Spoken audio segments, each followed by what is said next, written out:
Ora então, muito boa noite a todos. Sejam bem-vindos à casa de Jesus. E se lembrarem, a semana passada falamos nas várias moradas que o Pai tem disponível para todos nós. E vimos também que quando nós evoluímos e não cabemos neste mundo, que transitamos para aqueles mundos que estão numa escala superior e que assim será conforme a nossa vontade de evolução. Vimos também que este planeta está numa passagem de provas e expiações para um mundo de regeneração. Falamos também na falta de fé que existe em todos nós. E hoje vamos falar de algo que é muito importante, que é a causa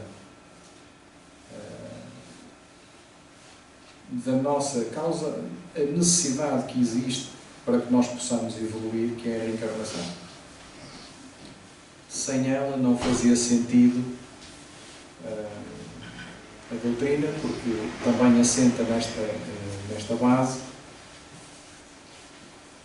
e porque se a nossa vida fosse só apenas aqueles poucos anos que Deus nos dá, também pouco aprenderíamos nesse percurso. E nós que estamos aqui todos, enquanto aprendizes de espírita, sabemos e vamos aprendendo o que é a reencarnação e porque é que ela se dá e qual é a sua função. Então vamos fazer aqui uma abordagem inicial ao capítulo. Portanto, o capítulo vai falar da diferença entre ressurreição e reencarnação.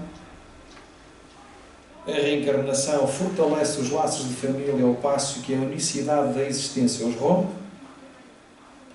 E também com a mensagem dos nossos amigos sobre os limites da reencarnação e a necessidade da mesma. Então, ressurreição significa literalmente levantar e erguer. Usada frequentemente nas Escrituras Sagradas e no seio do povo hebreu, a palavra designava diversos fenómenos que eram confundidos na mentalidade da época. A reencarnação fazia parte dos dogmas dos judeus sob o nome de ressurreição. Só os saduceus, cuja crença era de que tudo acabava com a morte, não acreditavam nisso. As ideias dos judeus sobre esse ponto, como sobre muitos outros, não eram claramente definidas, porque apenas tinham vagas e incompletas noções acerca da alma e da sua ligação com o corpo. Queriam eles que um homem que vivera podia reviver sem saberem precisamente de que maneira o fato poderia dar-se. Designavam pelo termo ressurreição o que o Espiritismo mais judiciosamente chama de reencarnação. A palavra ressurreição dá a ideia de voltar à vida o corpo, que já está morto, o que a ciência demonstra ser materialmente impossível, sobretudo quando os elementos desse corpo se acham desde muito tempo dispersos e absorvidos. O que faz sentido, porque se realmente um corpo que é enterrado e passam-se um determinado número de anos, ele entra em decomposição e, portanto, não há forma de agregar outra vez aquilo tudo e fazer com que aquilo renasça novamente. Parece-me óbvio isso. A reencarnação é a volta da alma ou o espírito à vida corpórea, mas em outro corpo especialmente formado para ele e que nada tem em comum com o antigo. Portanto, estamos aqui hoje todos nós, num corpício que Deus nos deu, com uma família, com os pais que nos deram a oportunidade de estarmos aqui, e que logo mais, um dia quando regressarmos, vimos num outro corpo qualquer, em que os pais até podem ser os mesmos ou não, mas que vamos mudando de carro, vamos mudando de veículo. Neste caso será o nosso corpo. Então voltamos numa nova experiência, tentando colocar em prática o que aprendemos e reparar, resgatar as ofensas que houvermos feito.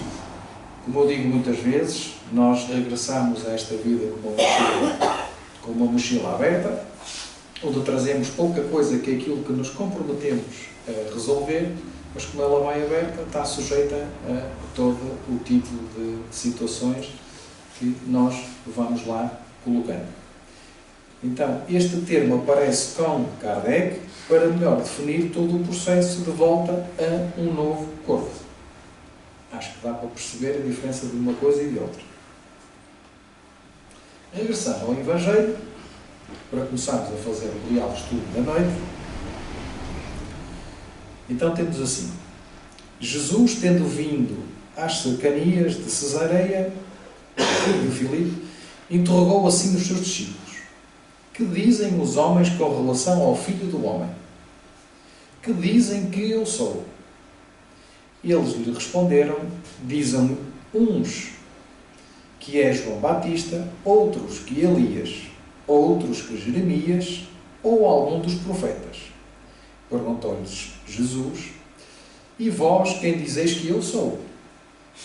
Simão Pedro, tomando a palavra, respondeu: tu és o Cristo, o Filho do Deus vivo. Replicou-lhe Jesus: bem-aventurado és Simão, filho de Jonas, porque não foram a carne nem o sangue que isso te revelaram, mas o meu Pai que está nos céus. Em Marcos e em Lucas diz-nos ainda que nesse interim Herodes, o tetrarca, ouvira falar de tudo o que fazia Jesus e seu espírito se achava em suspenso, porque uns diziam que João Batista ressuscitara dentre os mortos, outros que aparecera Elias, e outros que um dos antigos profetas ressuscitara. Disse então Herodes: mandei cortar a cabeça de João Batista. Quem é então esse de quem ouço dizer tão grandes coisas? E ansiava por o ver. Já vamos falar disto tudo. No terceiro ponto diz ainda: após a transfiguração, seus discípulos então interrogaram desta forma: por que dizem os escribas ser preciso que antes volte Elias? Jesus lhes respondeu: é verdade que Elias há de vir e restabelecer todas as coisas. Mas eu vos declaro que Elias já veio e eles não o conheceram e o trataram como lhes aprouve. É assim que farão sofrer o Filho do Homem. Então seus discípulos compreenderam que fora João Batista que ele falara. Já temos aqui uma outra abordagem com relação à reencarnação. Transfiguração. Eu já não me lembrava e fui ver, repescando até isto de um outro slide. A transfiguração de Jesus é um episódio contido no Novo Testamento no qual Jesus é metamorfoseado e se torna radiante no alto da montanha. Nos Evangelhos de Mateus, Marcos e Lucas existe referência ao evento. Nestes relatos, Jesus e 3 dos seus apóstolos, que seriam Pedro, Tiago e João, vão para a montanha, conhecida como Monte da Transfiguração. Lá Jesus começa a brilhar e os profetas Moisés e Elias apareceram ao seu lado, conversando com ele. Jesus é então chamado de Filho por uma voz no céu. Então, pelas suposições contidas nos excertos do Evangelho acima referidos, de que Jesus pudesse ser Elias, ou Jeremias, ou algum dos profetas, conseguimos perceber que os judeus aceitavam a ideia da reencarnação, mas de forma nebulosa, indefinida, sem compreensão, evidenciada pela possibilidade de Jesus ser também João Batista, que fora decapitado a mando de Herodes, quando Jesus já divulgava seus ensinos. Aceitavam a volta à terra dos seus mortos, ou de alguns deles, mas não se aprofundavam nesta ideia, nem na vida futura após a morte. Portanto, havia já aqui um pequeno conhecimento da parte deles de que existia a possibilidade de voltarem novamente, não sabiam bem de que forma, e realmente só mesmo depois, muito mais tarde, a doutrina espírita consegue-nos explicar de que forma que isso acontece, a causa, o porquê de virmos aqui novamente, qual é o objetivo, quantas vezes cá vimos. Não é que exista um número redondo ou um número que seja exigido para cá virmos. Tudo vai sempre depender do nosso esforço e da nossa capacidade de queremos melhorar, mas só a doutrina é que nos traz essas explicações de uma forma que nós possamos entender. Isso obriga a algum estudo, porque se não dito assim conforme eu estou a dizer, é complicado de se perceber. Mas na realidade, se a reencarnação não existir, então seria extremamente difícil nós caminharmos para essa evolução. A palavra ressurreição podia assim aplicar-se a Lázaro, mas não a Elias. Todos sabemos do episódio de Lázaro. De facto, ele não estava morto, estava numa catarse e, portanto, foi despertado desse estado. Nem os outros profetas. Se, portanto, segundo a crença deles, João Batista era Elias, o corpo de João não podia ser o de Elias, pois que João fora visto criança e seus pais eram conhecidos. João, pois, podia ser Elias reencarnado, porém não ressuscitado.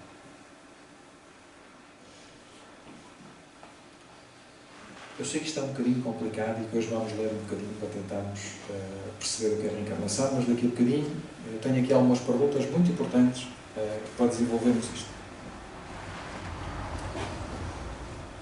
Ora, entre os fariseus, e vamos falar aqui do episódio do Nicodemos, penso que também sabem, entre os fariseus havia um homem chamado Nicodemos, que era senador dos judeus, que veio à noite ter com Jesus e lhe disse, veio ao coberto da noite, com receio de ser visto, e diz-lhe assim, Mestre, sabemos que vieste da parte de Deus para nos instruir como um doutor, porquanto ninguém poderia fazer os milagres que fazes, se Deus não estivesse com ele.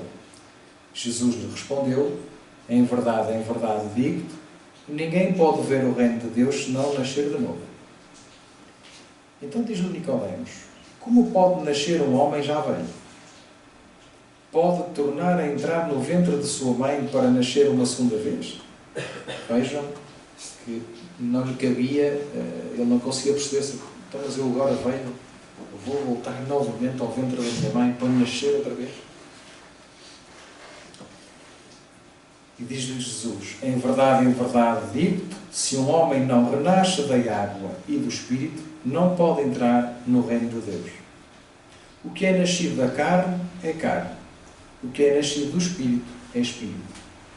O que é corpo é corpo. O que é Espírito é Espírito.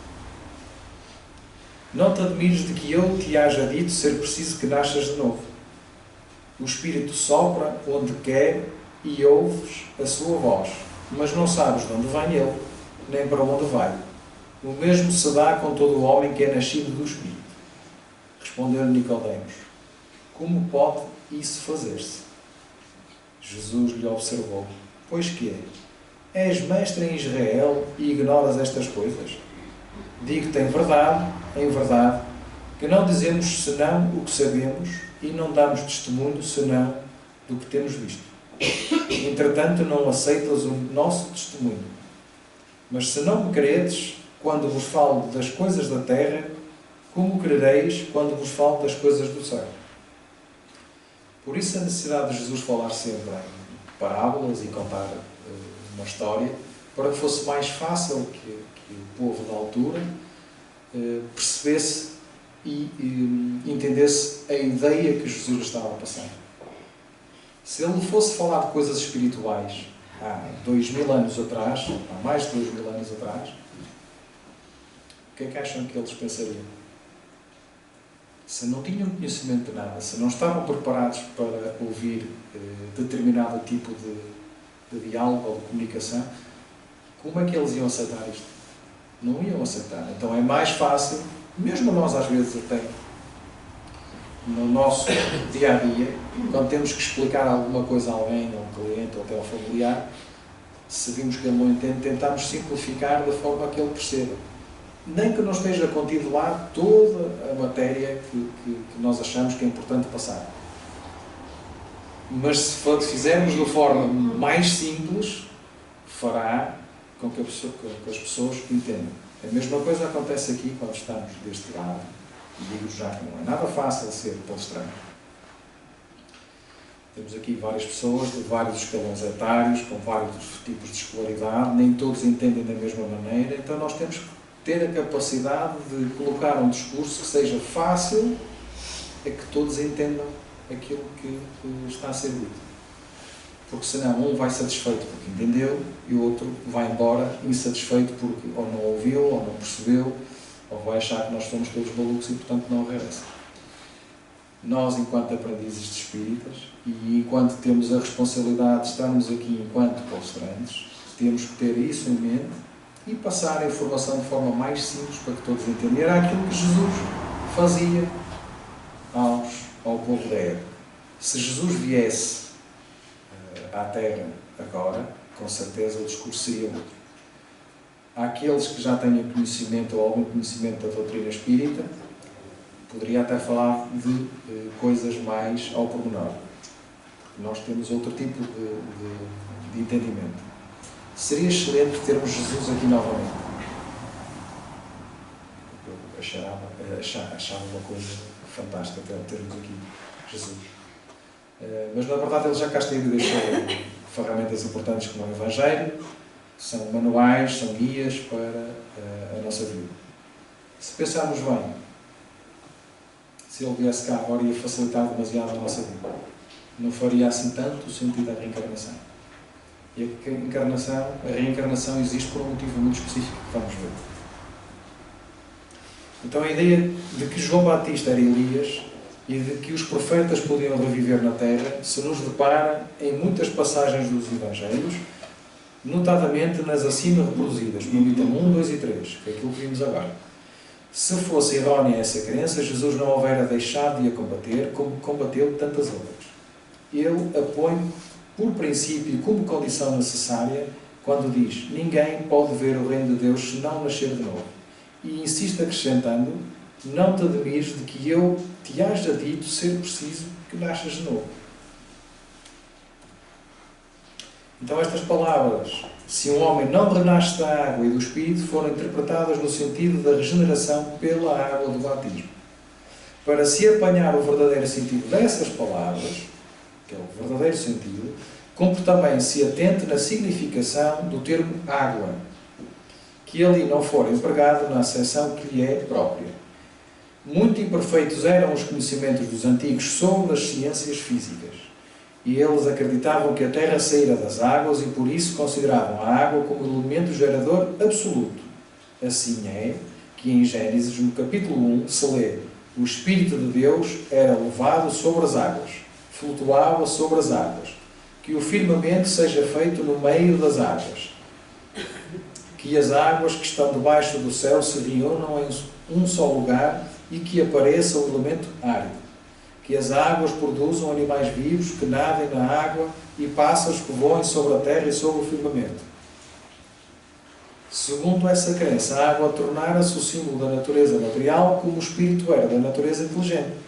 Portanto, estas palavras: se o homem não renasce da água e do espírito, ou em água e em espírito, significa, pois, se o homem não renasce com seu corpo e sua alma. Sendo aqui a água colocada como gerador de tudo o que é importante, tudo o que é vida. Nós bebemos ali um copinho de água à saída, tem um motivo.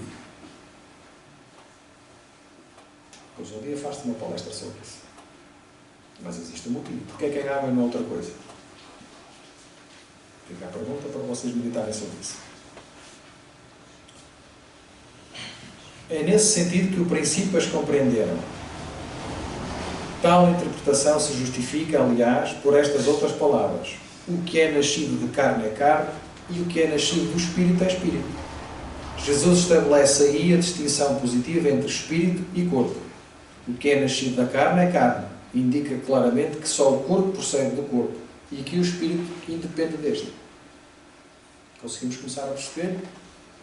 Não tenhamos dúvidas que são duas coisas distintas. É apenas o veículo para estarmos aqui.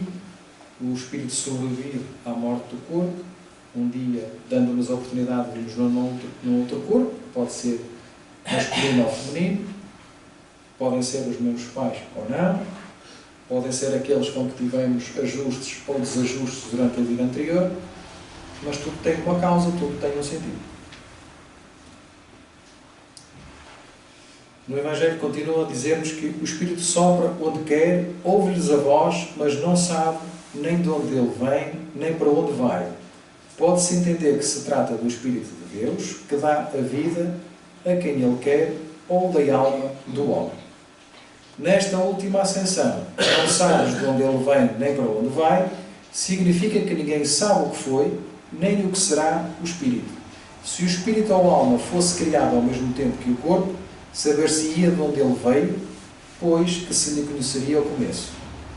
Como quer que seja, essa passagem consagra o princípio da pré-existência da alma e, por conseguinte, o da pluralidade das existências. Então vamos lá às questões. O que é a reencarnação e para que é que serve? Por que é que nós temos a necessidade de reencarnar? É o processo pelo qual o espírito utiliza um corpo físico, todos nós, periodicamente à matéria.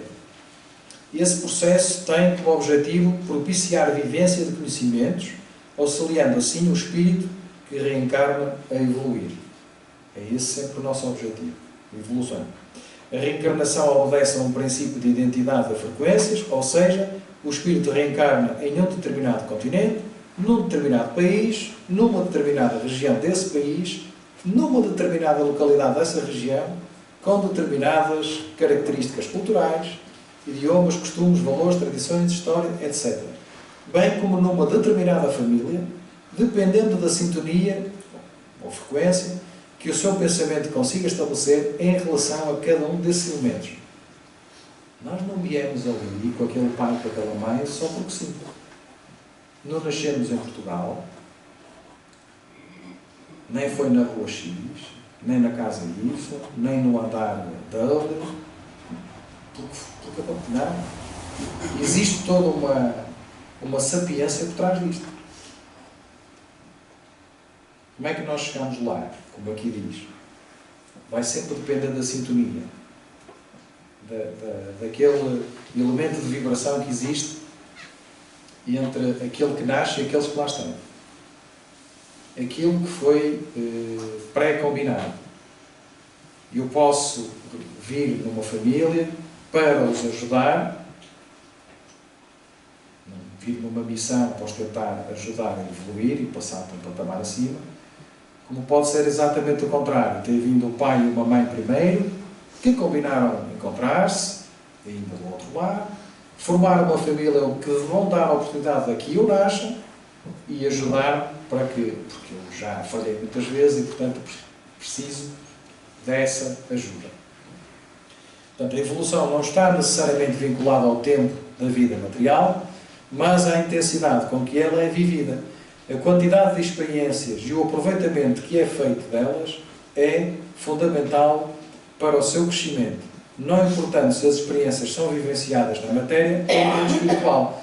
Portanto, quem pensa que quando nós partimos vamos descansar, desengane-se, porque de facto nós vamos ter muito que trabalhar, vamos continuar a evoluir, vamos continuar primeiro a ver aquilo que fizemos, pensar como é que vamos resolver aquilo, preparar-nos para vir para resolver essa determinadas situações e depois ter a possibilidade de alguém que nos vai dar essa oportunidade de cá regressar.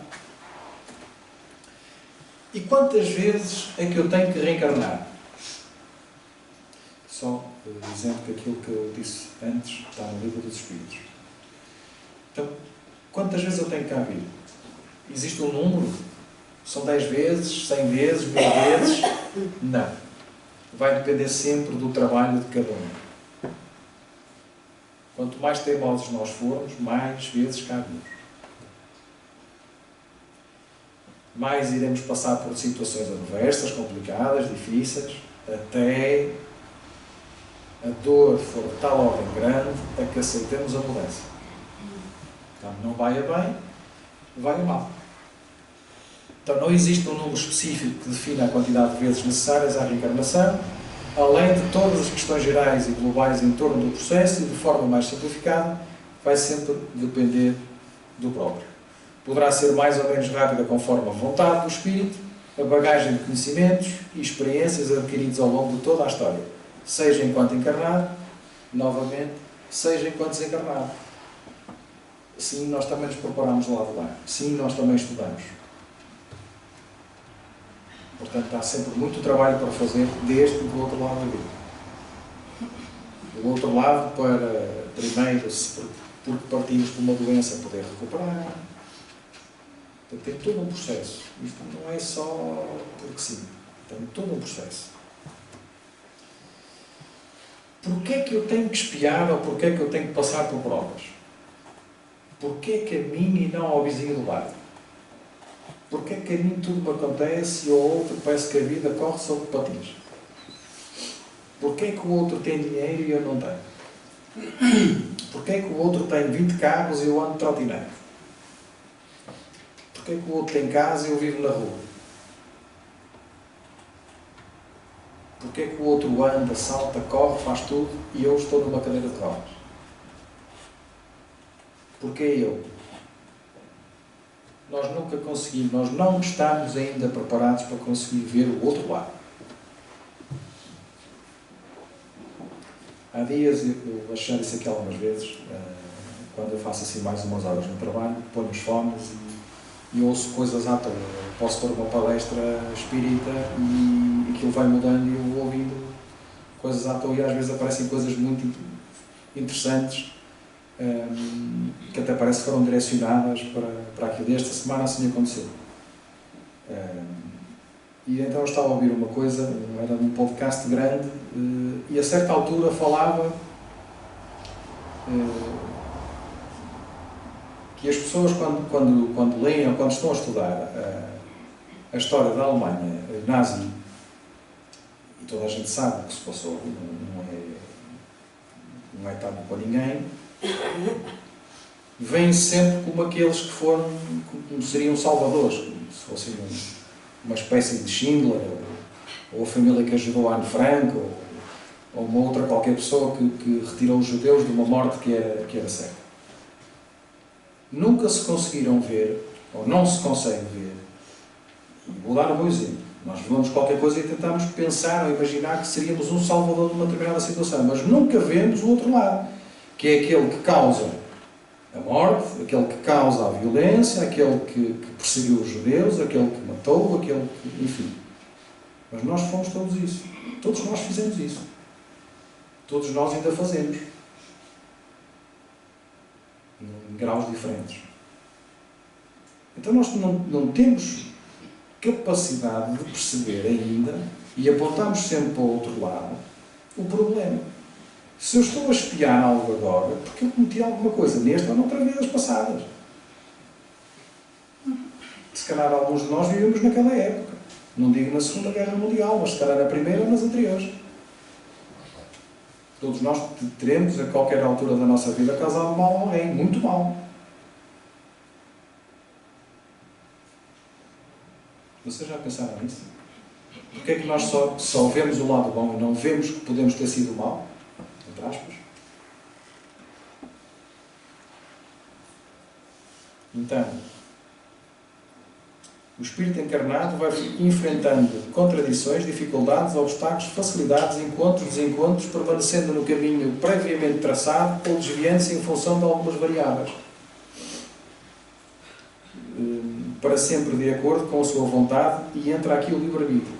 O livre-arbítrio é uma coisa que é deste tamanho. Não julguemos que nós temos a capacidade de fazer aquilo que me apetece. Não é bem assim. Nós é que pensamos que é assim.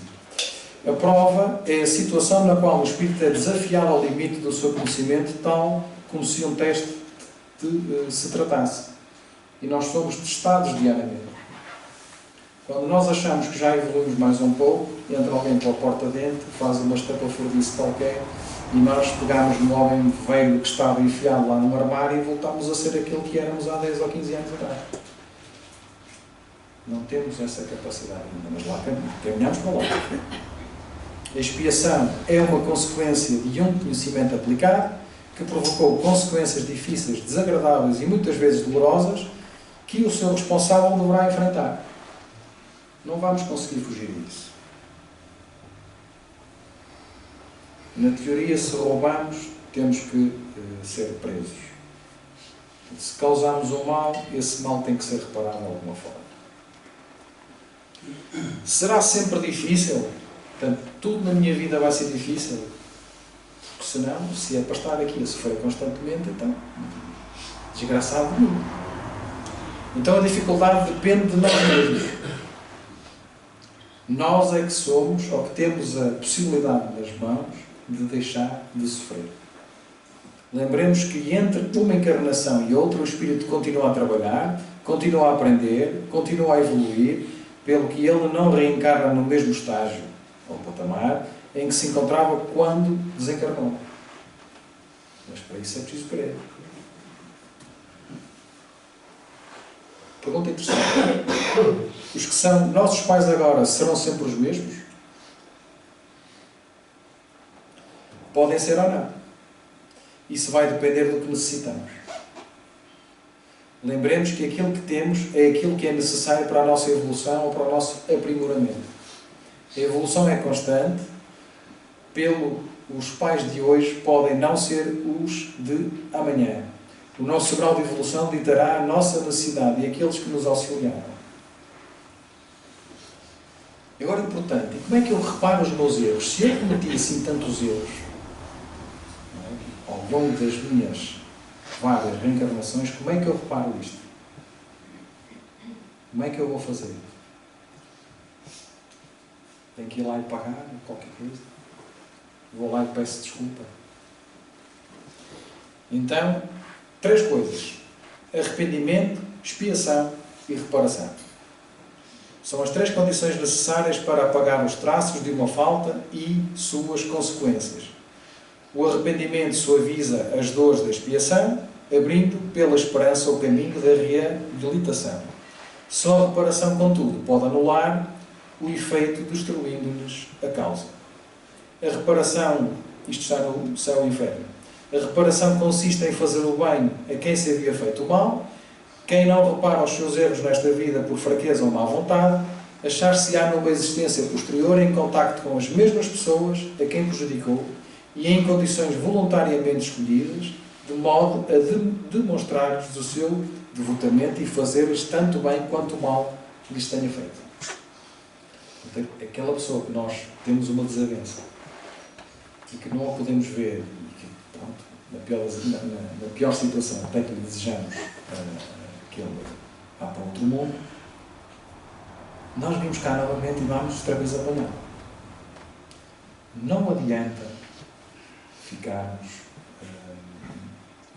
com essas mágoas em relação às outras pessoas. Eu não sei que me tenham feito um mal muito grande, que eu não tivesse essa capacidade, mas que eu aprendi e acreditem que é libertador. Eu não me zango com ninguém. Posso ficar chateado, se tiver que dizer alguma coisa na altura digo, mas já não me faz grande moça. Se depois eu tenho que conviver com essa pessoa ou não, posso conviver nos mínimos, mas não será uma convivência assim tão grande. Porquê?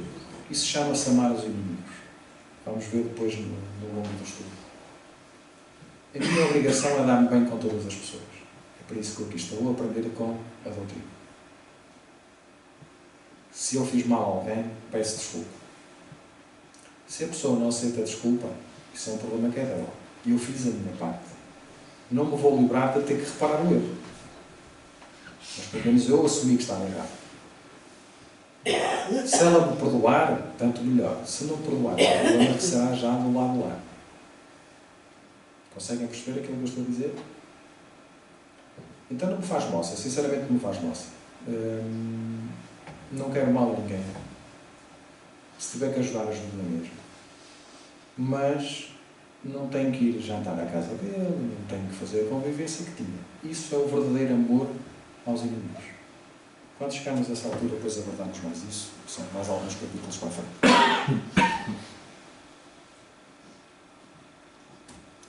Em resumo, a reencarnação não serve para explicar tragédias e desgraças, não serve para esconder a ignorância, não serve como desculpa ao imobilismo, não serve como consolo para aquelas situações que deveriam ser modificadas e não o são, não serve para destacar o passado e paralisar o presente. A reencarnação é a oportunidade de aprendizado, é a oportunidade de aplicar o que se sabe e superar as limitações através de vivências sucessivas na matéria. Reencarnação é a afirmação da unidade e da continuidade na vida. Era bom que todos pudéssemos, nós enquanto aprendidos espíritas, e porque temos ferramentas importantíssimas, que é a codificação. Aconselho a ler. Leiam o Evangelho. É importante. Conforme nós vamos lendo, vamos aprendendo coisas novas.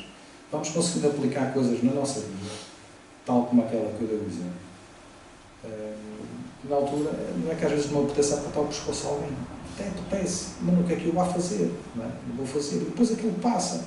Agora, viver com aquilo no nosso interior, eu acho que faz mal muito, muito pior a nós do que ao outro.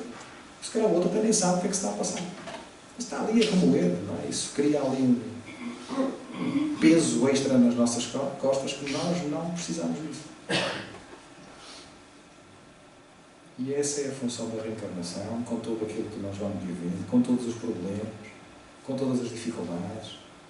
Nós vamos passando por coisas no decorrer da nossa vida, do nosso dia-a-dia, com mais dinheiro, mais pontapé, menos pontapé, desentendimentos em casa, momentos felizes. É assim as vidas de todos, não há nada a fazer. O que é que há? Conviver, sim. Aprender com os erros, sim. É essa a nossa função. Depois um dia vimos cá novamente, noutro corpo. Não nos vamos lembrar, à partida, quem nós somos, o que fizemos. Se meditarmos bem, porque temos jeito para determinadas coisas, ou porque tenho jeito para ser mecânico, ou porque tenho jeito para ser eletricista, porque se calhar já fomos noutra altura, e temos aquele, está lá na mochila, não é? Aquele conhecimento, aquela base. E os nossos defeitos, que são extremamente difíceis de nós vermos, olharmos assim para eles, também lá estão. E nós conseguimos perceber rapidamente aquilo que nós fomos, aquilo que nós fizemos, se nos colocarmos a pensar nos defeitos que nós temos. E essa é a parte mais difícil. É mais fácil nós apontarmos aos outros esses defeitos do que a nós mesmos. E nós temos muitos. Eu também tenho muitos. E a dos muitos é outra coisa, que nos está a ocorrer agora. E isto até é mais importante ainda para nós pensarmos. Uma altura, a minha esposa disse-me assim: eu pensei que vocês eram todos santos. Vocês? Nós. Eu vou lá, sinto-me bem na casa, é um ambiente muito bom, eu sinto-me bem, eu sinto paz, sinto serenidade, eu sinto-me bem. Só que vocês às vezes são piores do que os outros. Porque vocês têm tanto conhecimento e falham mais depressa que os outros. E eu levo isto muitas vezes. Mas muitas vezes, aponta-me o dedo muitas vezes. Então, e o que é que andas aí a estudar? Eu lá, tem razão. Isto é um alerta para todos nós. Nós temos a obrigação de ser um pouco melhores. Se nós temos aqui este conhecimento, estas ferramentas, então nós temos a obrigação de ser um pouco melhores. Só que nós esquecemos. E volta e meia, o homem velho sai do armário e nós voltamos a ser o que éramos, nem que seja por 10 segundos, e depois voltamos a guardar o homem velho no armário. era um alerta para todos nós, porque de facto, nós enquanto aprendizes espíritas e estudantes da doutrina, devemos dar um exemplo aos outros. Agradeço que os outros me possam dar, às vezes, ou até apontar o dedo para saber que eu estou errado em determinada coisa, mas nós deveríamos passar nós a informação daqui para lá. Este era o trabalho de hoje. A bibliografia, Evangelho, Livro dos Espíritos, Céu e Inferno, para a qualificação. Se tiverem questões no final dos trabalhos, depois, estejam à vontade. Se eu não souber, eu procuro e respondo na sexta-feira seguinte.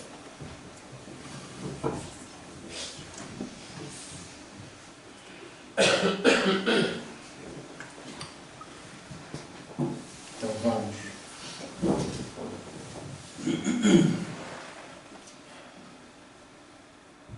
serenar, unir os nossos pensamentos conforme nos foi pedido, unir os pensamentos ao mais alto, a Jesus, agradecendo a oportunidade que Ele nos dá de estarmos aqui hoje para podermos aprender, para podermos reparar, para podermos ajudar aqueles irmãos que se encontram a caminho connosco, unir esses pensamentos nos bons ideais, no amor, na partilha, na compaixão, pedindo assim ao nosso Mestre Amigo que ajude e ampare todos aqueles que vivem nas guerras, nas misérias, nos desastres, nos hospitais, nas cadeias, dando-lhes esse amor, esse amparo, esse calor, que possa Ele servir de reconforto, nem que seja por breves instantes, que a paz possa reinar, que as guerras possam acabar, que a dor deixe de existir e que o amor possa renascer em todos os países, em todos os planetas, em todo o universo. Jesus, Mestre Amigo, Tu que és o nosso farol guia, Tu que és a luz que nos enche os corações, Te pedimos, Senhor, que não desistas de nós, que nos ampares, que nos ajudes, que nos ilumines as trevas, que essas trevas possam passar, que a felicidade possa regressar. E, Mestre, que um dia nos possamos reencontrar. Jesus, amigo de todos, Mestre amado, acompanha-nos no regresso de casa. Abençoa todos aqueles que aqui se encontram, seja deste ou do outro lado da vida, e que essa paz possa um dia ser a lei pela qual todos viveremos. Obrigado, Jesus. Fica connosco, hoje e sempre. Que assim seja.